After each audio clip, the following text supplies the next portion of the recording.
Em um dia de domingo do ano de 2002, rolava um forró na minha cidade. Bem, eu moro em São Pedro, interior paulista. E naquela noite, a banda que agitava o palco da cidade era o Fala Mansa. Na época, a cidade desenvolve-se a cerca de uma rua maior. E a minha casa fica no início da cidade. E é muito longe de onde se encontrava o movimento das pessoas.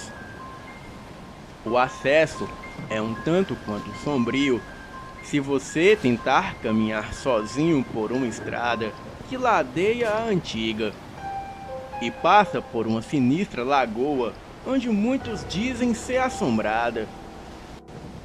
O trajeto é mais sinistro ainda se você fizer em uma noite sem lua, pois os moleques da rua destruíram as poucas lâmpadas dos postes do local.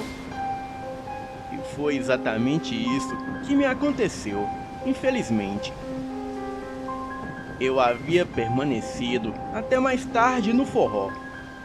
E logo depois do shot da alegria, a banda se retirou do palco e eu saí sozinho e voltei para casa.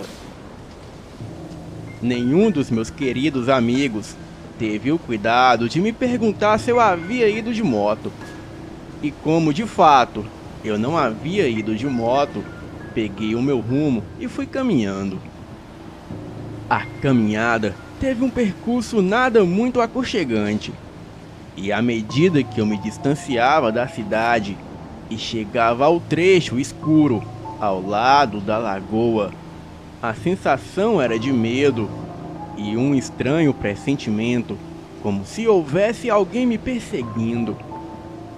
O que aconteceu em seguida é o que pendura em minha mente até agora.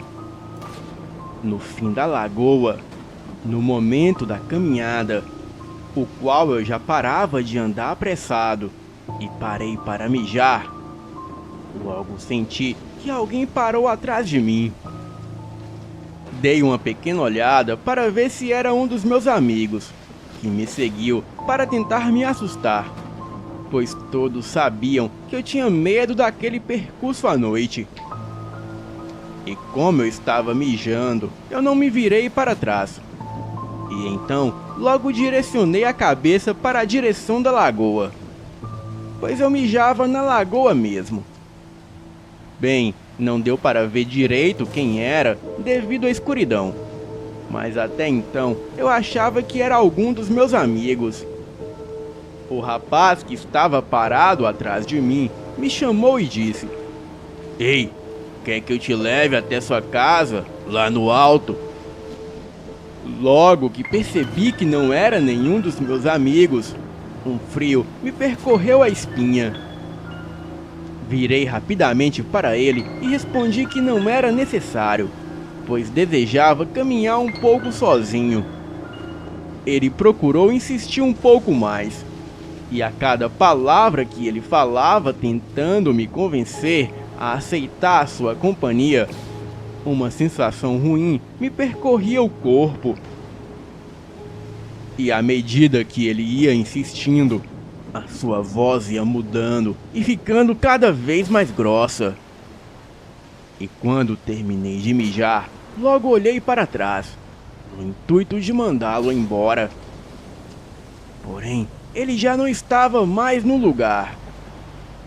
Eu juro que não ouvi passos dele partindo dali. Então, comecei a correr desesperado no rumo de casa. Achei que aquela noite não poderia ficar pior, até sentir que algo pesado como um boi corria atrás de mim. Olhei para trás e juro que vi a coisa mais aterrorizante que vi na vida. Era aquele homem assumindo uma forma humanoide. Pelos negros tomavam grande parte do seu corpo, e em outras partes a sua pele rosada ficava à mostra. Ele corria feito um animal quadrúpede, e só ouvi ele gritar com uma voz monstruosa para mim parar. Então eu parei, E quando olhei para trás, a cabeça do homem tremia de um lado para o outro, como se ele tivesse com tique. Era bem bizarro. A sua pouca aparência humana que lhe restava foi dando lugar para algo assustador, pois ele já havia se transformado por completo em uma fera animalesca. Aquilo tinha a cabeça como a de um cão, e os seus olhos eram tão vermelhos que pareciam sangrarem. O seu corpo lembrava o de um gorila, pois andava com os braços se arrastando ao chão. Eu queria correr, mas o meu corpo estava paralisado. E tudo o que eu mais tentava fazer era não desmaiar, porque se eu fizesse, com certeza seria o meu fim. A criatura começou a dizer algo que eu não entendi muito bem, pois a sua voz foi ficando grave, ao ponto das palavras darem lugar a urros. Aquilo andava e babava em minha direção. Tentei correr, mas as minhas pernas estavam tão moles que eu caí ajoelhado. Logo, a criatura tirou a atenção de mim e olhou para o lado. E foi aí que eu percebi que um barulho de moto se aproximava. Eu tentava gritar, mas a voz não saía. Tentei gritar ao máximo e só conseguia balbuciar por socorro. Eu vi que o farol da moto foi se aproximando e logo depois veio outra moto. Para a minha sorte, os dois motoqueiros eram os meus amigos do forró. Eles perceberam que eu fui embora sem falar nada com ninguém, então vieram atrás de mim para me oferecer carona. Era isso que eu achava, pois voltar para casa sozinho àquela hora da noite poderia ser bem perigoso. Para a minha sorte, eles me viram ajoelhado ali no chão e, assustados, me perguntaram o que aconteceu, mas eu não conseguia expressar uma palavra. Olhei para o lado, mas aquela criatura havia desaparecido como fumaça. Então eles me colocaram na moto e me levaram para casa. E quando eu cheguei em casa, o meu pai se espantou com o meu aspecto ofegante. E depois de tomar um chá de casca de maracujá e água com açúcar, eu fui me acalmando e consegui contar o ocorrido para o meu pai e os meus dois amigos. Os meus amigos disseram que só me viram ali, ajoelhado, como se tivesse sofrendo de alguma doença, e não viram criatura nenhuma como eu havia mencionado. Também disseram que não iriam atrás de mim, pois como eu saí sem falar nada com ninguém, eles pensaram que eu estivesse de moto. Mas quando eles foram embora, seguindo a trilha do lago, do lado oposto de onde eu estava, eles encontraram um rapaz andando perto do lago. O rapaz pediu para eles pararem e perguntou se eles conheciam um sujeito com as minhas características. E os dois na moto disseram que sim, que éramos amigos. Então o rapaz disse para eles pegarem a trilha oposta do lago e seguirem em frente, pois eu poderia estar em perigo. E assim os meus amigos fizeram, e por sorte me encontraram. Dormi muito mal naquela noite e procurei por explicações nos dias posteriores. A minha avó me relatou que quando era moça, um rapaz queria dançar com ela na festa, mas ela não quis. Porém, o rapaz insistia e falava com uma voz amedrontadora, dizendo que ela iria se arrepender. Então, um outro rapaz que se chamava Alexandre, que era muito metido a valentão e também gostava da minha avó, ele viu a chance de se mostrar o protetor da minha avó. Então o Alexandre deu um soco no rapaz e o ameaçou de morte. caso ele desrespeitasse a minha avó novamente. E aquele rapaz foi embora furioso. E depois da festa, o Alexandre levou a minha avó até em casa. Se despediu dela com um beijo e nunca mais foi visto com vida. Pois enquanto voltava para casa, ele foi atacado perto da lagoa por um animal desconhecido. E teve 50% do seu corpo dilacerado, e os restos mortais foram jogados na lagoa, e sendo achados somente pela manhã seguinte por um pescador. A minha avó disse que sabia que não havia sido nenhum animal, pois ela tinha certeza que foi aquele rapaz que a assediava na festa, pois ele havia se vingado do Alexandre. Tempos depois, começou a surgir boatos que esse mesmo rapaz virava bicho, e não demorou muito para ele sumir da cidade, pois as pessoas queriam linchá-lo. Bem, será que esse rapaz que eu vi se transformando em lobisomem era o fantasma da mesma criatura do relato da minha avó? E será que ele queria se vingar da minha avó e por isso reconheceu que eu era o seu neto? E será também que o homem que alertou os meus amigos que eu estava seguindo pela trilha da lagoa e poderia estar em perigo era o fantasma do Alexandre? Bem, são perguntas que eu jamais saberei. Boa noite.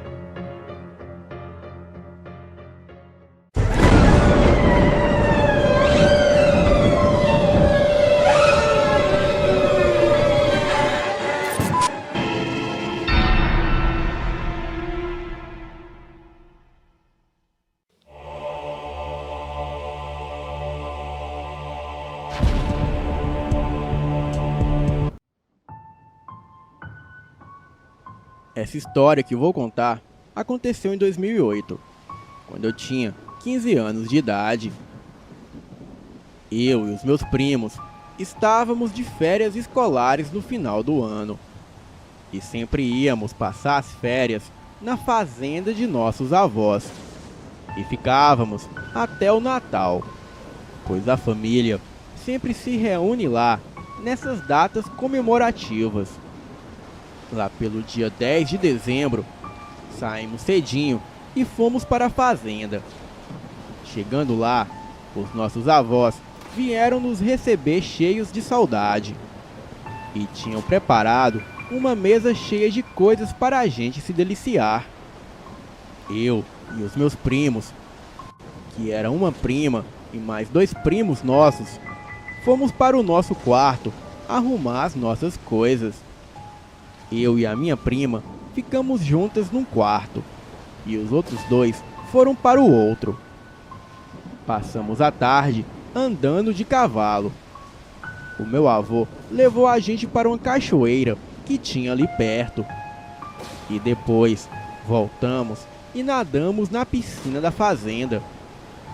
Quando começou a anoitecer, fomos para dentro tomar banho e nos arrumar, pois os meus pais e os meus tios já estavam para chegar. À noite, fizemos um churrasco. Estava todos da família. E também os funcionários da fazenda, que trabalhavam lá há muito tempo.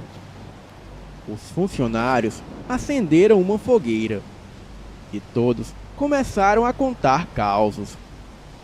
Causos esses que aconteciam ali na região. Uma das cozinheiras de lá contou que havia o espírito de um homem que sempre era visto cavalgando com seu cavalo ali pelas redondezas da fazenda.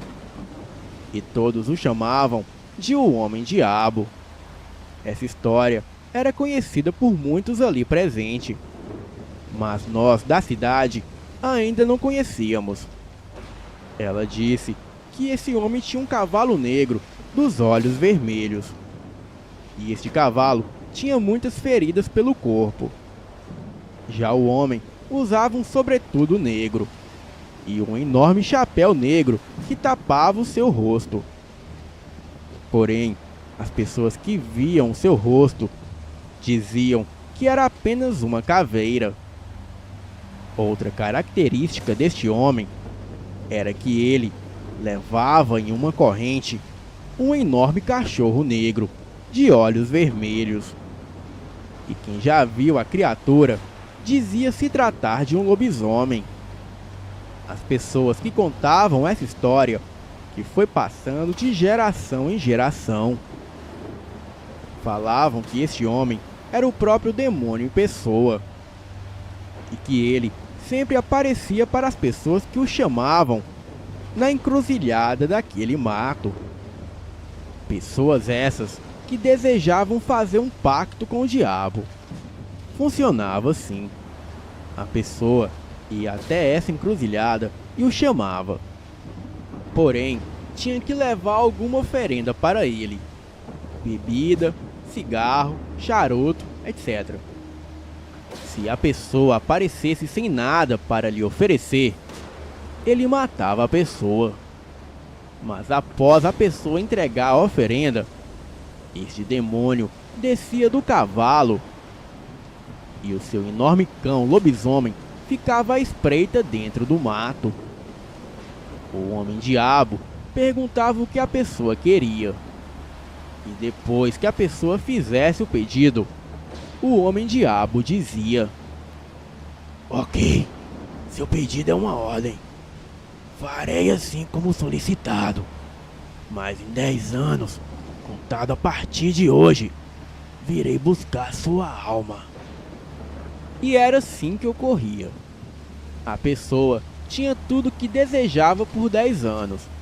E depois que o prazo vencia, este homem-diabo soltava o seu enorme cão negro para ir buscar o pactuado para o inferno. O cão vinha em forma de lobisomem e ficava rondando a casa da vítima. Alguns tiravam a própria vida de tamanho pânico. Já outros tentavam escapar ou lutar. Porém, era inútil, pois a fera, de uma forma ou de outra, invadia a casa da pessoa e o matava.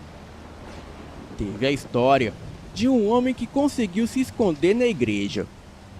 E por a igreja se tratar de um lugar sagrado, a fera não conseguiu pegá-lo. Porém, como era somente este homem que via essa criatura, as pessoas começaram a achar que ele estava louco. O padre até deixou ele ficar ali por uns dias, mas certa vez ele precisou sair. O padre o benzeu, e o homem achou que Deus não permitiria que nada de ruim acontecesse com ele. Puro engano. Assim que ele colocou o pé para fora da igreja, a fera gigantesca pulou de cima do telhado da capela, o pegou pela boca e foi o arrastando para fora da cidade em direção à mata. As pessoas só viam o homem sendo arrastado, porém não viam o que o estava arrastando. Até que o padre foi correndo para ajudar o homem. O padre jogou água benta naquela coisa invisível, que logo se revelou para o padre. Fumaça começou a sair do corpo da criatura, e a fera se tornou visível e olhou diretamente nos olhos do padre. O pavor foi tanto que o padre caiu para trás sentado no chão e começou a chorar. A fera continuou seu caminho. Seguiu arrastando o homem para o mato, enquanto mesmo gritava de dor e desespero, mas nada poderia ser feito. Depois daquele dia, aquele homem nunca mais foi visto. A polícia fez uma busca pela mata, mas não encontraram nem mesmo vestígios. Depois dessa história, todos nós fomos dormir, mas eu e meus primos não conseguíamos, pois ficamos muito assustados com a história. Daí, um dos meus primos, o mais velho que tinha 17 anos na época, falou que não tinha medo e desafiou todo mundo a irem lá fora procurar o Homem-Diabo. Fomos no maior silêncio até sair de casa sem ninguém nos ouvir. Saímos da porteira da fazenda e fomos em direção a uma trilha que havia ali perto. Entramos eu e os outros, e o meu primo mais velho com muito medo, se fazendo de corajoso. Logo de repente começou a ventar, mas a ventar muito forte, e o vento entre os galhos até chegava a assobiar. Começamos a escutar o barulho de gente correndo, e em seguida um barulho de cavalo. Quando olhamos para o lado, vimos um cavalo enorme, todo negro, olhos vermelhos, e das narinas do cavalo saíam fumaça. Em cima dele havia um homem magro, quase esquelético, com uma barba grisalha, um chapéu negro, e não dava para ver o seu rosto, pois o chapéu fazia sombra. E arrepio até de lembrar. Logo começamos a escutar grunhidos como se fosse de porco misturado com cavalo. Esses grunhidos e bufadas vinham de um arbusto ali perto. Quando olhamos na direção do arbusto, vimos dois olhos vermelhos dentre as folhas. Nós ficamos paralisados. Aquele homem virou em nossa direção e nos encarou. Vimos que o seu rosto era apenas uma caveira, mas não uma caveira totalmente branca. Era como se ainda estivesse pedaços de carne se decompondo no rosto dele. Aquela coisa, ainda olhando para nós, disse: "O que vocês trouxeram para mim?" Depois disso, saímos correndo, sem olhar para trás. Para aumentar o nosso terror, vimos aquela criatura sair de trás do arbusto e correr em nossa direção. Nós gritávamos e corríamos o mais rápido que conseguíamos. Em um súbito momento, olhei para trás e vi aquele enorme cão. Ele era totalmente negro, com olhos vermelhos, e corria como um cachorro, mas era tão grande que parecia um boi. Porém, não tinha chifres, e a sua cara era muito parecida com a cara de um cão, misturada com porco. E do seu focinho saíam enormes dentes pontiagudos. Chegamos na casa gritando muito. Todos foram correndo para fora ver o que era e perguntaram o que havia ocorrido.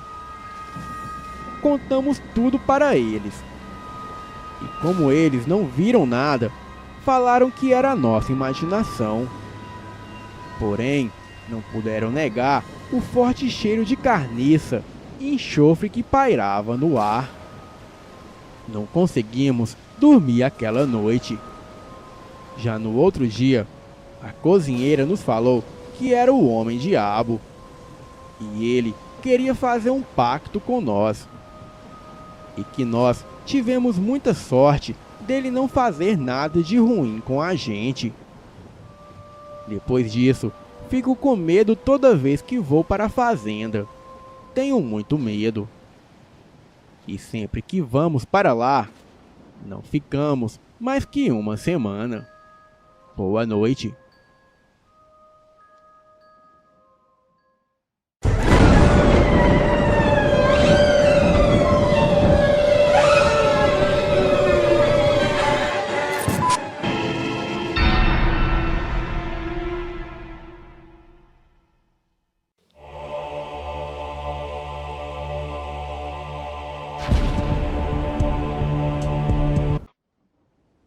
Olá, me chamo Marilda. Eu tenho 52 anos e moro atualmente em Curitiba, no Paraná.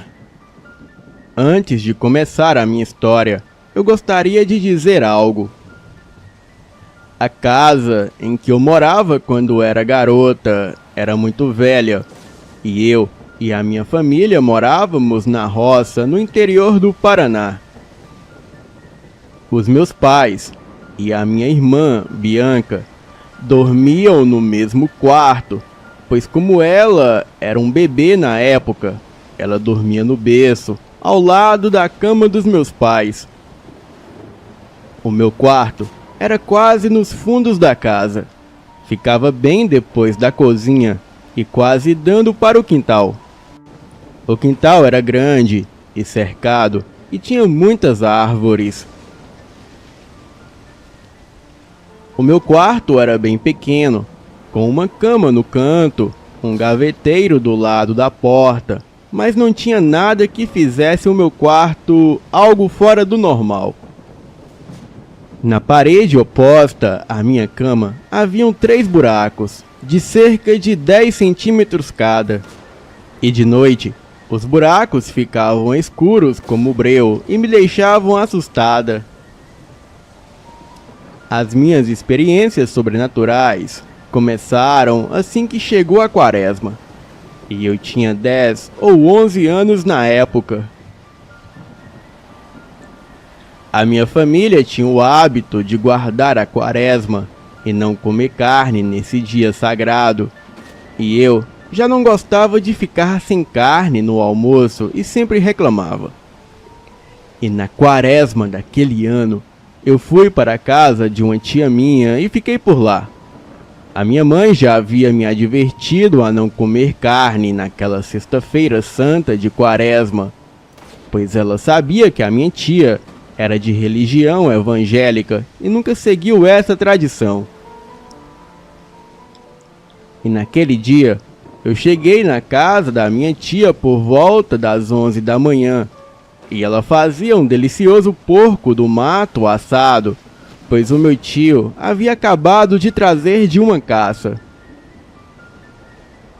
O cheiro estava tão irresistível que eu comi até quase passar mal.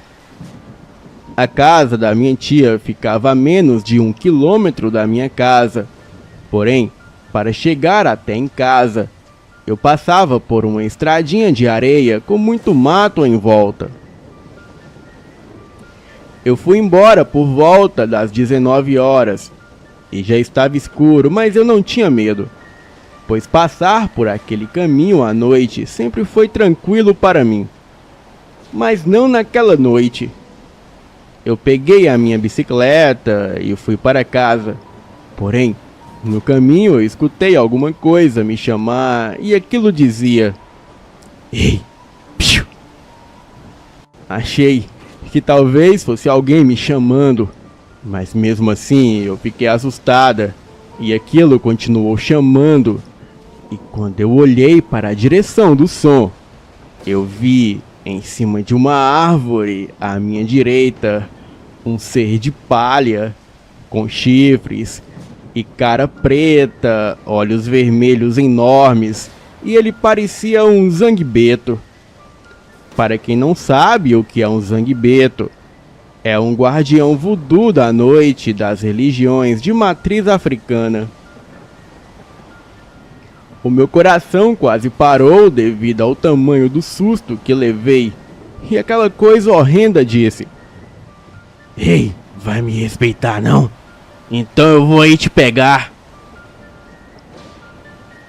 A coisa pulou da árvore e veio girando na minha direção, e eu corri tanto com a minha bicicleta que a corrente chegou a cair, e a minha sorte é que eu já estava perto de casa. Eu passei pela porteira do sítio gritando pelos meus pais e nem a tranquei de volta. O meu pai saiu lá fora já com a espingarda na mão, achando que alguém tinha me feito algum mal. Eu, aos prantos, falei para ele que tinha um bicho lá fora.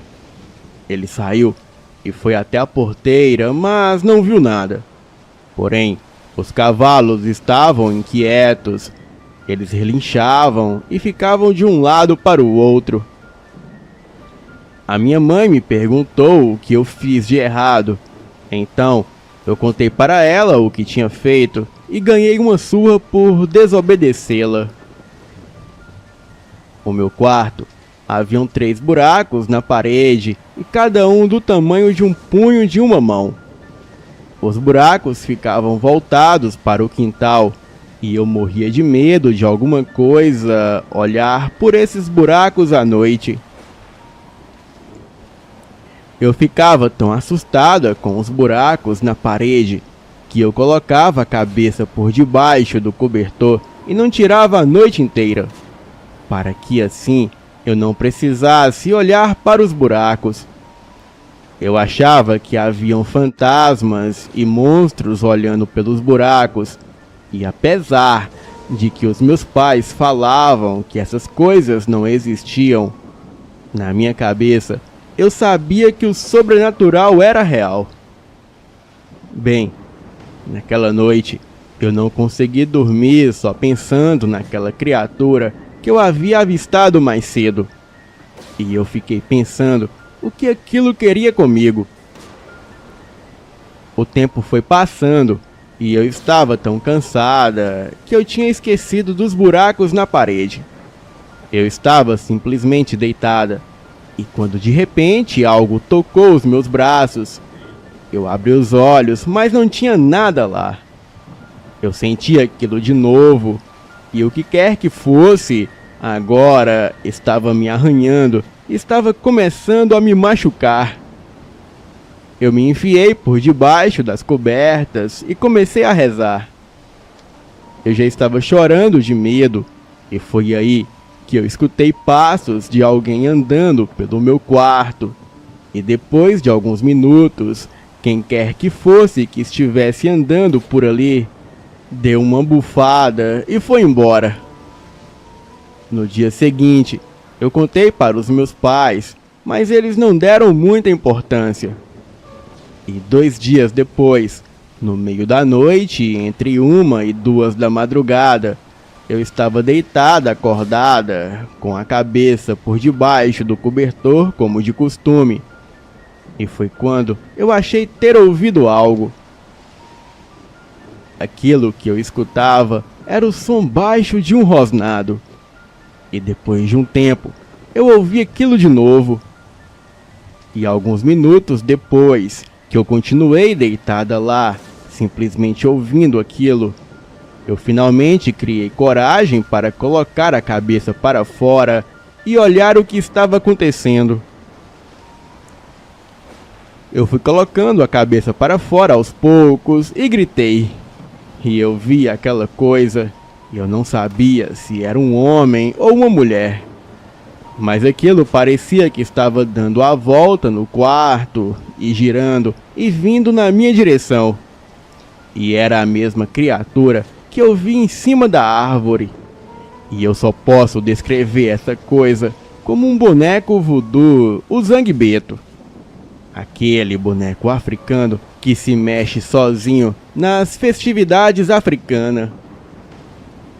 E de novo, eu enfiei a cabeça debaixo do cobertor e fiquei lá debaixo a noite toda. E aquela coisa girando e fazendo muito barulho pelo quarto. E o mais incrível era que os meus pais não acordavam, mesmo aquele barulho, parecendo que aquilo estava quebrando tudo pelo quarto. Na manhã seguinte, o meu quarto estava como de costume, e não havia nada quebrado ou fora do lugar. Eu achei que talvez fosse um sonho, ou de fato eu estava ficando louca. Mas resolvi ignorar isso, pois mesmo se eu falasse para os meus pais, eles não acreditariam. E quase uma semana se passou e mais nada de estranho aconteceu. Eu já até havia esquecido aquele fato. E então, em uma sexta-feira, por volta das 22 horas, os meus pais já estavam recolhidos no quarto e eu no meu. E quando, de repente, eu escutei um barulho muito forte vindo da cozinha, como se alguém tivesse derrubado parte da parede. Os meus pais também escutaram e correram até lá. E eu, lógico, que também fui atrás para saber o que estava acontecendo. E chegando lá, havia um bode do lado de fora da casa, porém, com a cabeça atravessada pela parede da cozinha. O corpo dele estava para fora, mas a cabeça estava para dentro. O meu pai pegou a espingarda e deu 2 tiros, mas o bode ria enquanto meu pai atirava. A minha irmã, ainda criança, chorava muito no quarto, até que o bode disse: "Não adianta atirar não, eu só quero o bebê e vou embora." A minha mãe correu para o quarto, pegou a minha irmã e começou a rezar. O meu pai deu mais 2 tiros na cabeça do bode.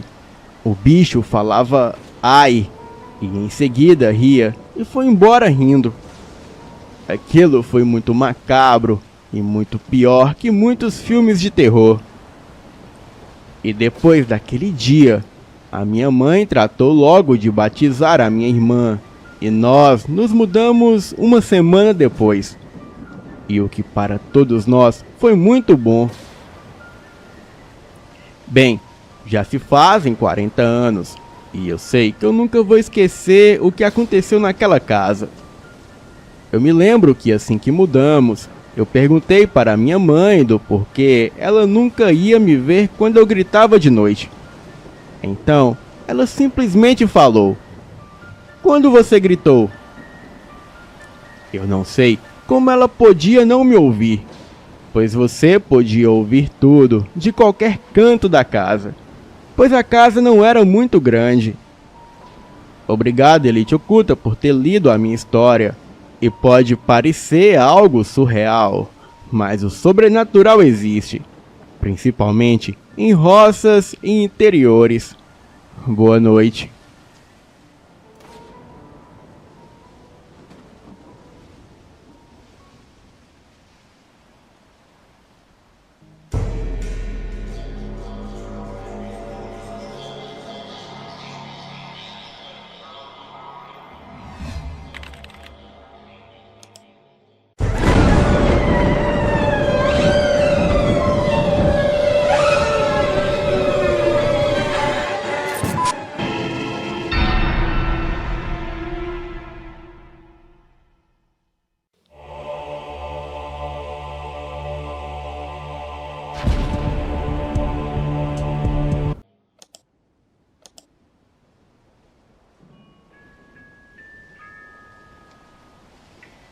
Boa noite. Sou maquinista há 9 anos. A vida de um maquinista é bem entediante às vezes, mas eu sou apaixonado por essas máquinas pesadas. Umas são mais rápidas que as outras, mas cada uma tem a sua função. Trabalho com uma locomotiva rápida para carga leve. O caminho em que passo tem uma floresta com 2 túneis bem escuros, sem nenhuma iluminação. E perto da linha tem vários trens que desencarrilhou por ali. Quando um trem desencarrilha, é uma dificuldade grande. Várias entregas são atrasadas, mas ninguém sabe exatamente o motivo. A perícia diz que tinha algo no trilho, mas os maquinistas duvidam. Eles dizem que sentiram algo empurrar o trem. Mas os trens pesam toneladas, principalmente as locomotivas que puxam os vagões. E não tem como algo empurrá-los. Bem, só 3 maquinistas passam por aquele local à noite. Eu e mais outros 2. E o que vou contar aqui nunca foi colocado nos relatórios ou perícia. E no meu depoimento ninguém acreditou. A não ser os meus colegas de trabalho. Bem, eu realmente fiquei assustado com aquilo. Em 3 de agosto de 2015, 2h35 da madrugada. A viagem estava entediante, como de costume, e naquela noite, o vento frio que entrava pela janela era congelante. O céu estava limpo, e a lua cheia iluminava bem o caminho. Era uma cena linda em direção ao túnel. E ao passar pelo primeiro túnel, escutei um choro na cabine do trem. Era um choro de mulher. Não era muito alto, mas dava para escutar mesmo com os barulhos da locomotiva. Aquilo me arrepiou por inteiro. Olhei por todos os lugares e não tinha nada. Bem, continuei a viagem. Eram muitos vagões na locomotiva, e quando entrei no segundo túnel, ainda tinha vagões passando pelo primeiro túnel. Novamente, ouvi aquele choro, e pela segunda vez me arrepiei. Aquilo não era deste mundo, vocês podem acreditar. Não tem como uma mulher subir e ficar escondida no trem. Aquilo era realmente assustador. E depois que passei pelos túneis, veio um susto ainda maior. Uma mulher passou na frente do trem. Ela não passou correndo, simplesmente ficou parada nos trilhos. Bem, não era fácil parar um trem, pois ele não para de imediato. Um trem carregado, quando os freios são acionados, ele só para depois de alguns metros. Aquilo foi extremamente assustador. Eu fiquei com muito medo de atropelar alguém. Logo, avisei os meus colegas pelo rádio, que eu não era o único que iria passar por ali. Peguei a minha lanterna, desci da locomotiva e fui verificar. Olhei debaixo de cada vagão e não havia nada. Nenhum sinal sequer de alguém ferido. Fiquei aliviado por um tempo e depois corri de volta para a cabine. Entrei e avisei a central que era alarme falso, mas aquilo foi muito assustador. Este fato me prejudicou muito, pois os meus superiores acharam que era brincadeira da minha parte. E algumas pessoas acharam que eu estava louco. Mas aquele inferno só estava começando. Passei várias semanas com medo de passar por ali. Bem, os dias foram passando e acabou a lua cheia. E depois de uma semana, eu esqueci daquele fato. Algum tempo depois, um senhor veio falar comigo. Ele disse que já foi maquinista à noite. Me aconselhou a mudar de turno, antes que algo pior acontecesse. Ele também contou que um daqueles trens descarrilhado era o que ele manobrava. Aquele senhor me contou a seguinte história. Olha, meu amigo, em 7 de novembro de 2004, eu passava pelo primeiro túnel normalmente. E ao passar pelo segundo túnel, o trem começou a perder velocidade. Sons de chicote estalando ecoavam pelo túnel bem alto. E ao tentar iluminar com a lanterna do lado do trem, ele começou a ganhar velocidade novamente. Após vários quilômetros, uma pancada muito forte do lado do trem fez ele tombar para a direita, descarrilhando. E depois que eu saí do trem, a locomotiva começou a pegar fogo. A carga que eu levava era de calcário, e então não podia pegar fogo. E por sorte, o meu trem era o último daquela noite. Essa história era de fato assustadora. Porém, eu não podia mudar de turno, pois eles me pagavam muito bem para trabalhar no turno da noite. E também pelo fato deles não encontrarem nenhum outro funcionário competente que topava aquele emprego. Eu e aquele senhor ficamos conversando por horas.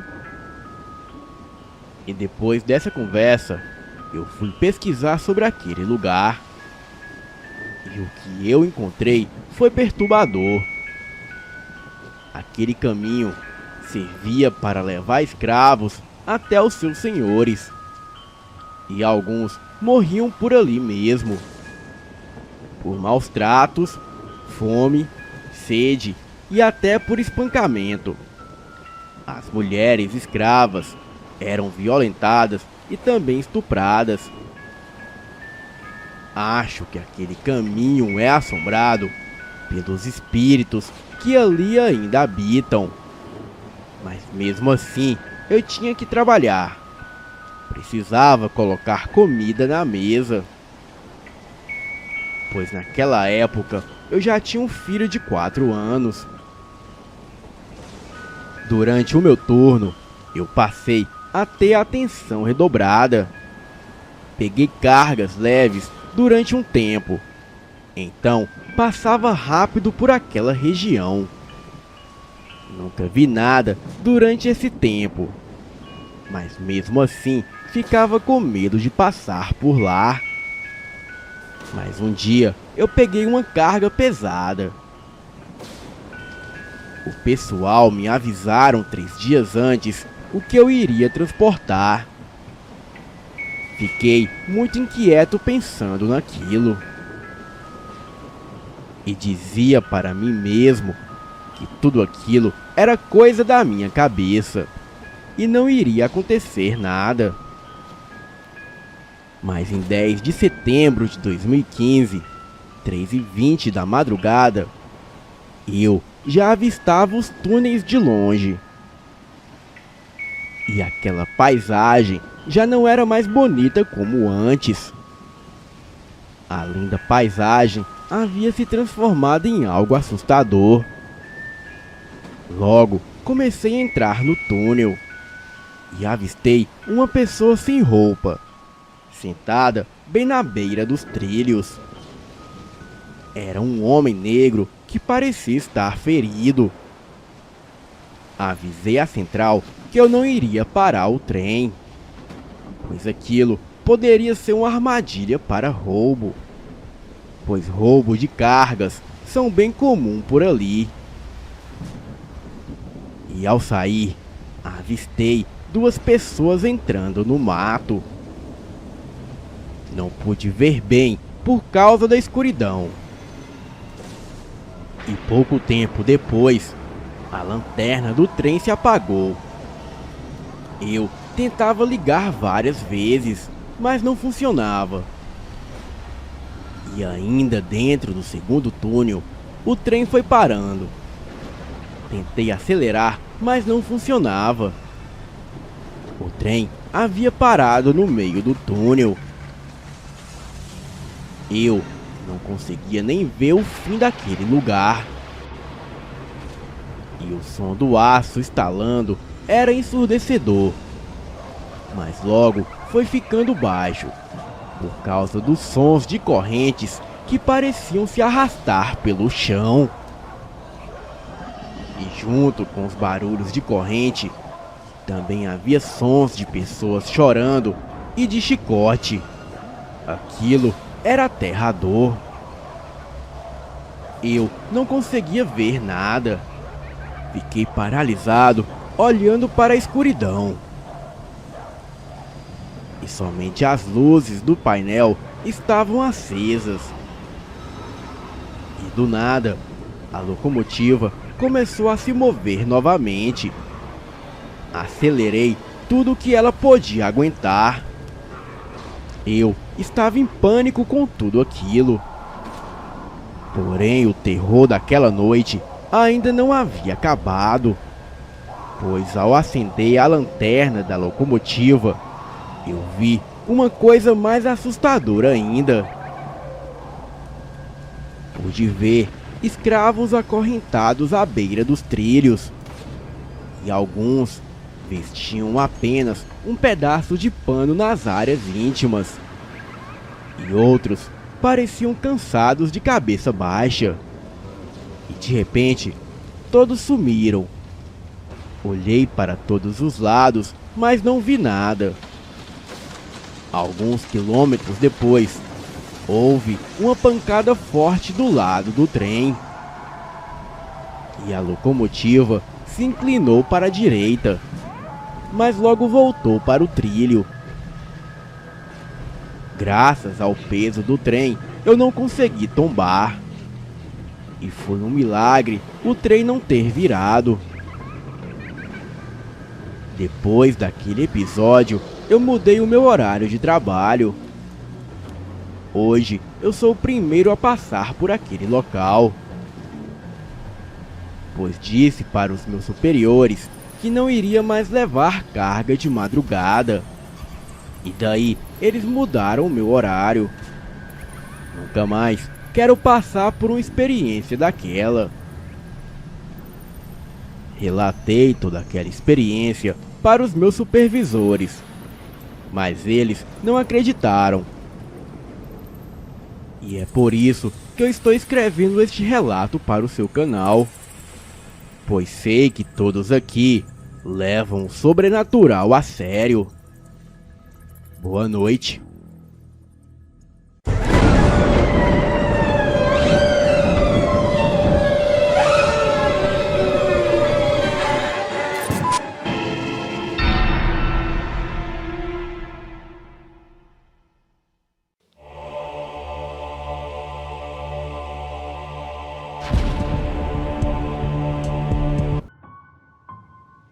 Boa noite a todos do canal Elite Oculta.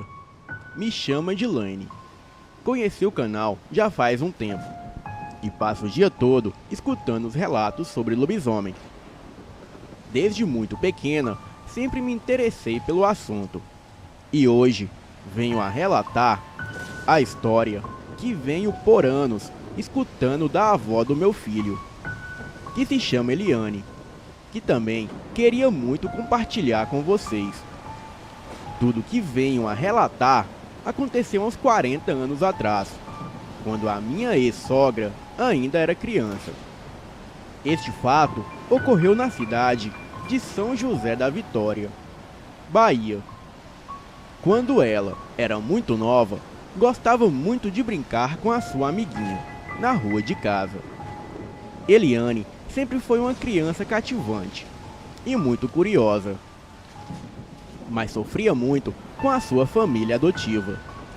Sim, ela era adotada e quando era bebê, foi dada a essa família para ser criada. E até hoje, Eliane não sabe o motivo do porquê isso aconteceu.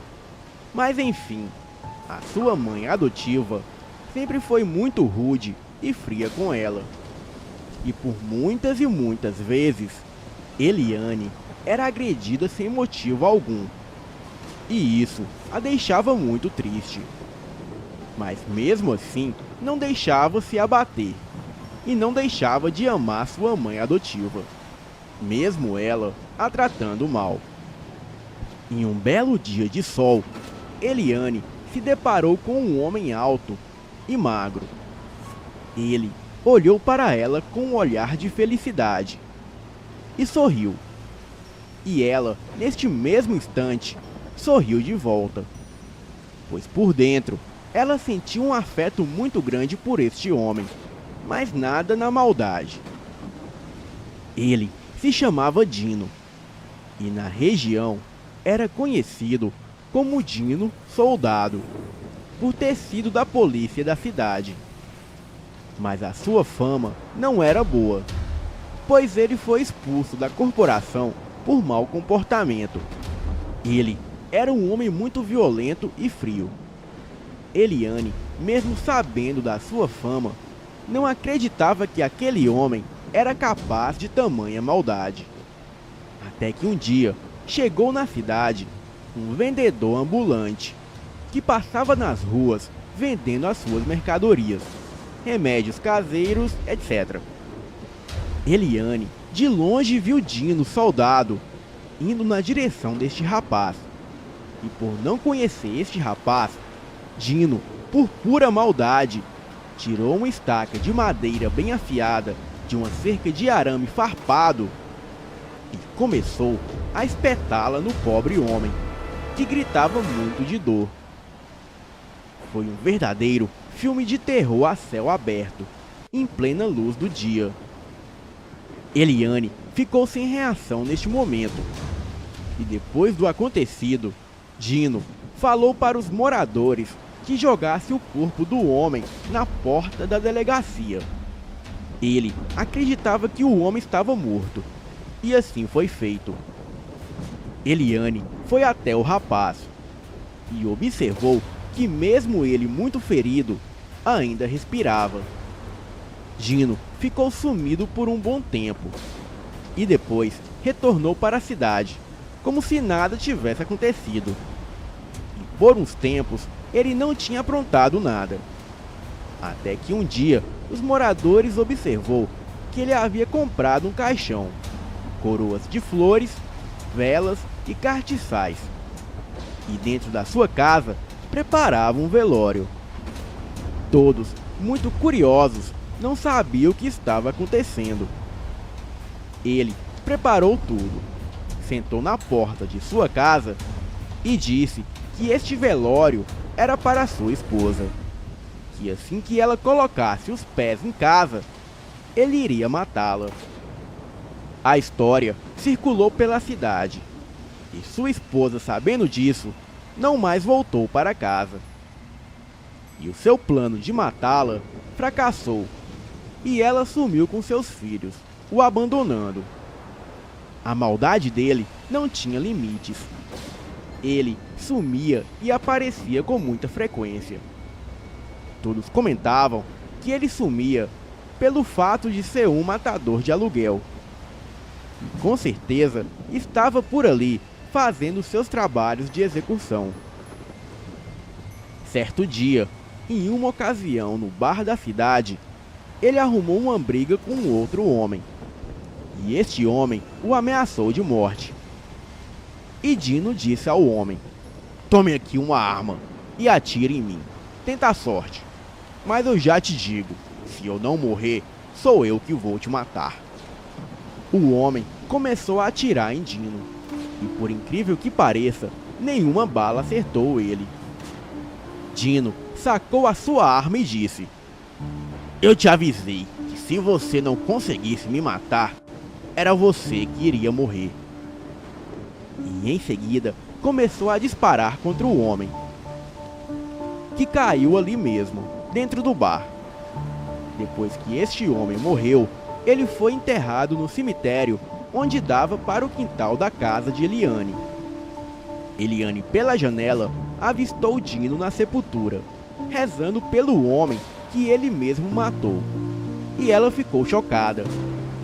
Em um outro dia, Dino voltou com a sua picape suja de sangue e foi diretamente para o rio ali perto, para lavar o seu carro. E tranquilamente ele andava pelo bairro. E depois ele foi até o bar, aonde havia algumas pessoas jogando dominó. E o que aconteceu em seguida, não se sabe o motivo até hoje.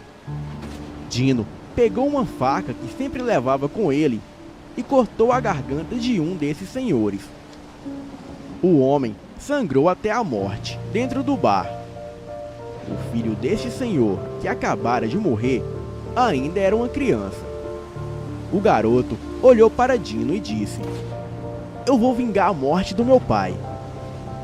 E Dino começou a dar gargalhadas, desacreditando do pobre garoto, pois todos ali sabiam que Dino tinha corpo fechado, e muito provável que ele teria feito um pacto com o diabo, para que arma nenhuma conseguisse feri-lo. Certo dia, Eliane fugiu para dentro do cemitério e passou lá 3 dias e 3 noites sem comer nada. Ela estava com medo da surra que a sua mãe queria lhe dar, e assim se escondeu dentro de uma cova que estava aberta, para sua mãe não a encontrá-la. E foi assim por esses 3 dias, até que ela foi encontrada. A história da menina desaparecida que foi encontrada no cemitério percorreu toda a cidade, e não demorou muito para Eliane ver Dino Soldado saindo de sua casa. Em seguida, logo chegou a sua mãe. Ela estava muito assustada. Eliane foi logo perguntando por que Dino estava ali na sua casa. A mãe, muito assustada, respondeu: Ele. A sua mãe já sabia, e a revelou este fato naquele momento. Sua mãe também a perguntou se ela gostaria de morar com seu primo. E Eliane, mesmo gostando dele, respondeu que não, que aquela era a sua família, e ali que ela iria permanecer. Eliane foi atrás de Dino e o chamou pelo nome. Ele olhou para trás e respondeu: Oi, Eliane. Ela perguntou a ele, acanhada, se ele era seu parente. Ele respondeu que sim. E ela perguntou se ele sabia onde estava a sua mãe. Dino, com os olhos cheios de lágrimas, respondeu que não sabia onde estava a sua mãe verdadeira. Ela, frustrada, voltou para casa. E se passaram anos, e o comentário da ameaça do garoto a Dino ainda bailava no ar. Este menino se tornou um belo rapaz. Ele foi até uma mãe de santo com uma arma e pediu para ela que fizesse um trabalho, que aquela arma conseguisse acabar com Dino. E assim a mãe de santo fez. Naquele dia, Dino estava no mesmo bar, aonde anos atrás matou o pai do garoto.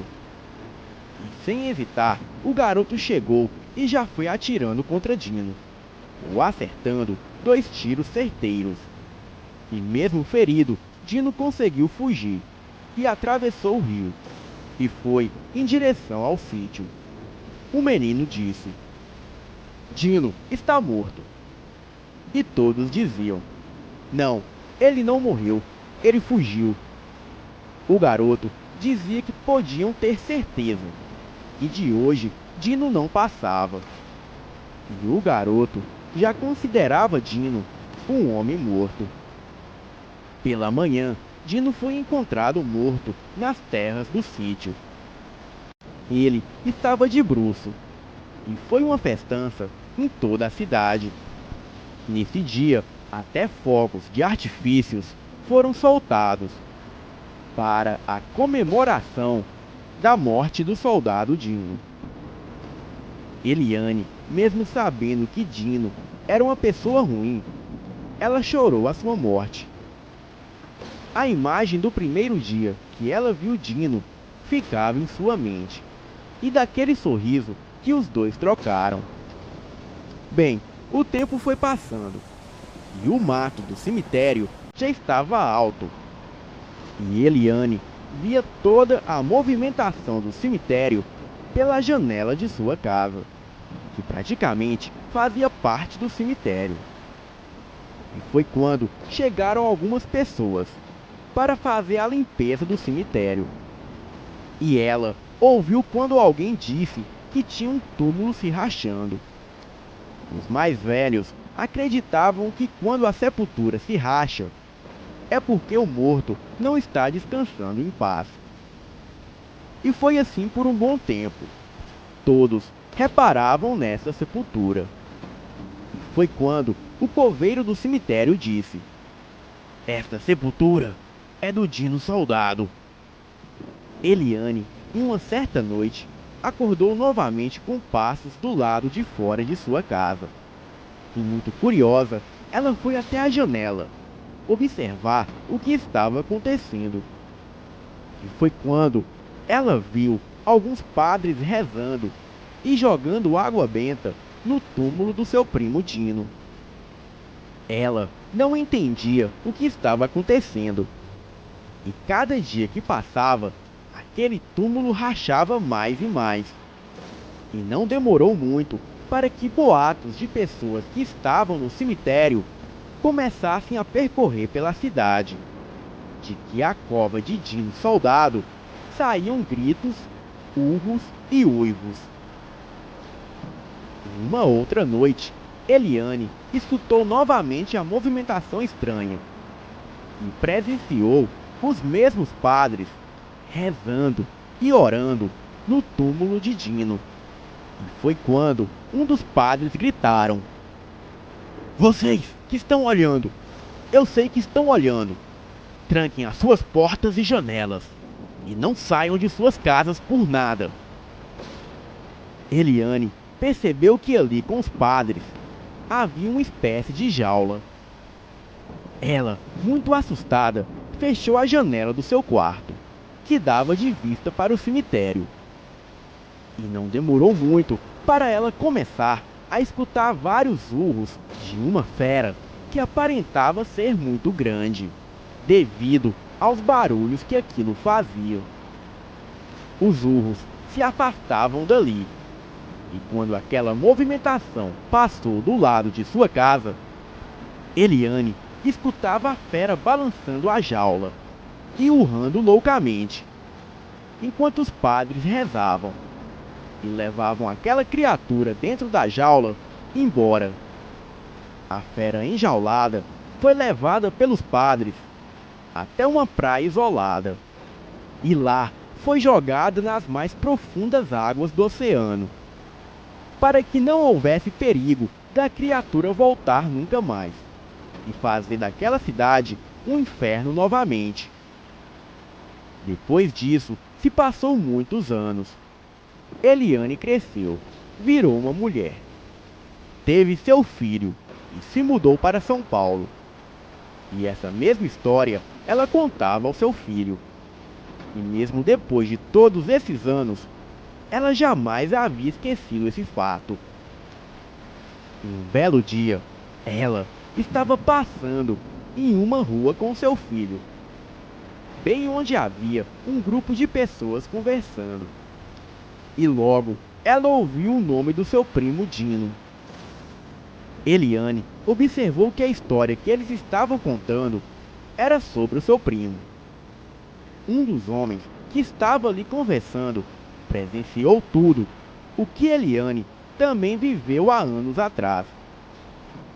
E ela se impressionou que mesmo depois de muitos anos, e mesmo depois de estar em outra cidade, essa história não havia morrido. Boa noite.